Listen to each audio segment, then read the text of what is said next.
Buenas noches, queridos hermanos, Padre Bernardo, ¿cómo están? Espero que todo esté muy bien. Vamos a tratar el tema de valor, ley y normas de teología moral. Primero que todo vamos a definir que la ley es necesaria no solo para que pueda funcionar la sociedad, sino también para que sean defendidos los derechos humanos. La ley tiene tres características. Esto significa que la ley debe ser emanada y reconocer los valores. Segundo, que es una orden y no es un mero consejo. Y tercero, que su fin siempre es hacer el bien de la comunidad. Para Santo Tomás de Aquino distingue tres clases de leyes diferentes: la ley eterna, que es el plan divino o el plan de Dios que da movimiento a toda acción y movimiento; la ley natural o física, que es humana y nace a partir de la existencia; y la última, que es la ley moral natural, que permite al hombre discernir mediante la razón lo que es verdadero o falso, lo que es bueno o malo.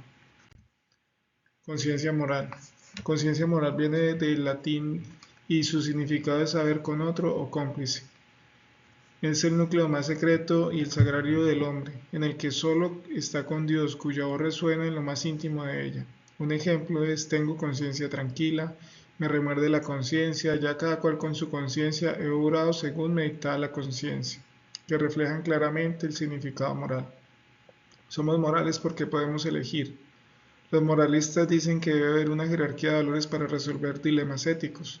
Coloca el ejemplo de que si le darías limón a un mendigo alcohólico, puesto que con esa jerarquía de valores podríamos determinar que de pronto ese mendigo alcohólico va a tomar el dinero para seguir consumiendo alcohol, pero también en esa jerarquía de valores podríamos decir, llegar a pensar que de pronto el mendigo lo va a tomar para satisfacer otra necesidad insatisfecha: abrigo, comida, vestido o cualquier otra de esas necesidades, suya o de sus familias.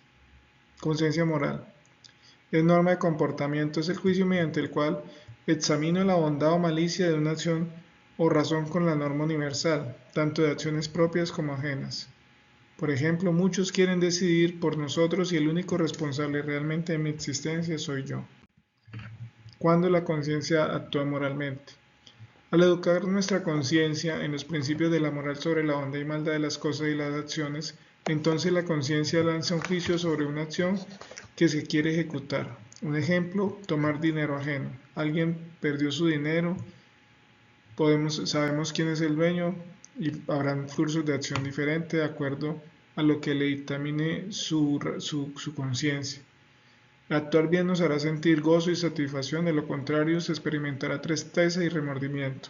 Esta doble función, que determina con anterioridad lo que se debe hacer y qué recompensa o reproche después de tomada la decisión, es la mejor forma de revelar su función específica como norma última de moralidad.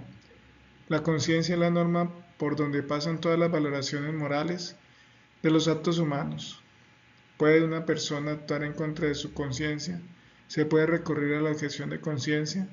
En el artículo 18 de la Constitución Nacional se garantiza la libertad de conciencia. En el artículo 216 se obliga a tomar las armas cuando las necesidades públicas lo exijan. Por ejemplo, el servicio militar obligatorio. De acuerdo a la jurisprudencia, de pronto no se daría esa garantía en el caso del servicio obligatorio o un estado de excepción. También otros casos son, por ejemplo, los objetores de conciencia en las fuerzas militares y de policía, o los médicos en razón del ejercicio de sus funciones, por ejemplo, frente al caso de un deseo de un aborto por parte de una paciente, una interrupción de embarazo, donde de acuerdo a sus principios, a su fe, a su moral, pueden tomar la decisión de no hacerlos. Clases de conciencia. Conciencia verdadera, conforme con la verdad objetiva. Por ejemplo, hubo un accidente de tránsito, no estuve presente, pues no debo comparecer como testigo. Voy a comulgar y estoy en pecado mortal, pues no debo comulgar. Conciencia cierta, es el dictamen del bien y del mal y está seguro del juicio que hace. Por ejemplo, la persona que está enferma y no puede asistir a misa, pues evidentemente ya está justificada. En sentido negativo encontraremos algunos estadios de la conciencia a corregir. La conciencia errónea, que es un dictamen falso, incluso sabiéndolo. Por ejemplo, violaron y el ilícito por la violación, el aborto. Conciencia viciosa, contraria a la conciencia recta, parte de una persona que no es sincera consigo mismo. Por ejemplo, alguien que presentó un examen y durante el mismo hizo copia. pueda que lo gane, pero es bien sabido que es algo incorrecto. La conciencia dudosa. Entonces, cuando se vacila sobre el bien a realizar, por ejemplo, cuando un juez va a dictar una sentencia y no tiene la seguridad plena de la culpabilidad de la persona, pues debe ser un juicio absolutorio, porque no puede sentenciarlo con esa duda razonable. Formación de la conciencia. La conciencia es educable, se construye, madura. Su educación es una tarea de toda la vida. ¿Por qué? Porque siempre vamos a estar tentados, siempre va a haber el riesgo, la tentación y el pecado. Hay que formar conciencia y establecer un juicio moral, lo dice el Catecismo de la Iglesia Católica en su numeral 1783. Una conciencia bien formada es recta y veraz, formula su juicio según la razón, conforme al bien verdadero querido por la sabiduría del Creador. La orientación de esta maduración y desarrollo progresivo es precisamente hacia la autonomía moral. Conciencia heterónoma. El individuo no decide en su vida, otros son los que deciden por él. Ejemplos, por ejemplo, los matrimonios que se realizaban en otras generaciones, incluso hoy en día en algunas partes son más matrimonios acordados por los padres y no por los esposos. O también algunos casos de seminaristas ingresan al seminario pues más por hacerle caso a consejo del padre, de un tío que los quiere ver como sacerdotes y realmente no es al deseo propio. La formación de conciencia tiene una atención sincera de búsqueda de la verdad. Para el creyente el método privilegiado en la búsqueda de la verdad es la palabra de Dios, la enseñanza del magisterio en el campo ético. La verdad y la orientación al bien implican la capacidad de juicio y discernimiento, ejerciendo la propia libertad y responsabilidad moral. Para Gandhi, él dijo en alguna ocasión, he desobedecido la ley no por querer faltar a la autoridad, sino por obedecer a la ley más importante de nuestra vida, la voz de la conciencia. Monseñor Romero, mártir de América, dijo, yo quisiera hacer un llamado de manera especial a los hombres del ejército y en concreto a las bases de la Guardia Nacional, de la Policía, de los cuarteles. Hermanos, son de nuestro mismo pueblo, matan a sus mismos hermanos, campesinos, y ante una orden de matar que de un hombre debe prevalecer la ley de Dios, que dice no matar. El pecado como catástrofe moral.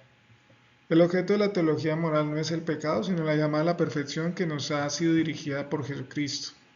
En el Catecismo de la Iglesia Católica, en el numeral 1849, nos muestra que el pecado es una falta contra la razón, la verdad y la conciencia recta. Es falta el amor verdadero para con Dios y para con el prójimo, a causa de un apego perverso a ciertos bienes. San Agustín, una palabra, un acto o un deseo contrarios a la ley eterna. Para Santo Tomás, el pecado genera una ruptura con Dios, del hombre con Dios, una ruptura del hombre consigo mismo y una ruptura del hombre con el mundo.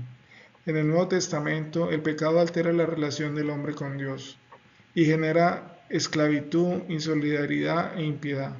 Esclavitud por esa seducción por cosas del hombre que le brindan seguridad, como el dinero, la comodidad y otros bienes. Falta de solidaridad entre hombres, por ejemplo, ejemplos bíblicos, el juez inicuo y la viuda, el rico Epulón y Lázaro. De la impiedad, la actitud del que no acoge el reino de Dios, se ofrece a sí mismo la salvación. Un ejemplo, quien se considera justo por su propia soberbia y el que demuestra ante el mundo su justicia, como los fariseos, quienes presumen no necesitar la salvación, vivir en la luz, mientras realmente viven en tinieblas. Pecados leves y graves. El pecado mortal destruye la caridad en el corazón del hombre por una infracción grave de la ley de Dios. Aparta al hombre de Dios, que es su fin último y bienaventuranza, prefiriendo un bien inferior. Catecismo de la Iglesia Católica, numeral 1855. Hay tres condiciones para que un pecado sea mortal. Tiene que ser objeto de una materia grave, que es una falta contra los 10 mandamientos, cometido con pleno conocimiento y deliberadamente consentido. El pecado venial debilita la caridad, entraña un afecto desordenado de los bienes creados, no rompe la alianza con Dios, gracias a Dios, pero nos encamina a un pecado mortal. La llamada a la conversión. Frente a la caída del pecado aparece el llamado a la conversión, que se refiere en el pensamiento bíblico al arrepentimiento o cambio de mentalidad. del hombre que ha vivido alejado de Dios y de sus mandamientos y decide revisar su comportamiento para regresar a la casa del Padre y a la alegría del reencuentro. Opción fundamental, decidirse por Cristo asumiendo las consecuencias. El seguimiento de Jesús. El seguir a Cristo es el fundamento de la moral cristiana, una obediencia filial, un acto de fe que procede de la caridad y del principio de todo seguimiento, que es imitar las actitudes de Cristo y configurarse en Él, imitando sus virtudes por el don del Espíritu. Cristo derrama en el corazón del hombre el don sobreabundante del Paráclito. El Espíritu penetra en el dinamismo afectivo de modo que podamos tener los mismos afectos de Cristo. La identificación afectiva con Cristo conduce a una progresiva integración que va generando y haciendo crecer las virtudes del cristiano. Las buenas obras son el resultado último del simiente del Espíritu en el corazón humano que dirige la gente hacia Dios, en el dinamismo teologal de la fe, la esperanza y la caridad. El martirio. En el martirio se construye la forma suprema de seguimiento de Cristo. Lo decía Benedicto XVI, el martirio es una categoría fundamental. El mártir no muere por el hermoso ideal, sino da la vida por la persona de Cristo. Padecer voluntariamente la muerte por la fe es un acto de fortaleza sobrenatural, que da gloria a Dios y se glorifica el mártir por la divina gracia. Como afirma Joseph Ratzinger, los mártires representan la verdadera apología del hombre y demuestran que no es un fallo del Creador, sino que aún con todos los aspectos negativos que se han verificado en la historia, el Creador ilumina realmente al hombre. En él, testimonio hasta la muerte. Se demuestra la fuerza de la vida y el amor divino. Así precisamente los mártires nos indican al mismo tiempo el camino para comprender a Cristo y para entender qué significa ser hombre. Hermanos, espero que la presentación haya sido de su agrado. Vamos a encomendarnos a nuestra Madre del Cielo, vamos a ofrecerle una Ave María para agradecerle por este proceso que vamos adelantando, colocar en sus manos a nuestras familias, nuestras necesidades y el servicio de nuestra iglesia. Dios te salve María, llena eres de gracia, el Señor es contigo, bendita tú eres entre todas las mujeres, bendito es el fruto de tu vientre Jesús. Santa María, Madre de Dios, ruega por nosotros los pecadores, ahora y en la hora de nuestra muerte. Amén. El Señor nos bendiga, nos guarde de todo mal y nos lleve a la vida eterna. Continuemos, queridos hermanos, en la presencia del Padre, del Hijo y del Espíritu Santo. Amén.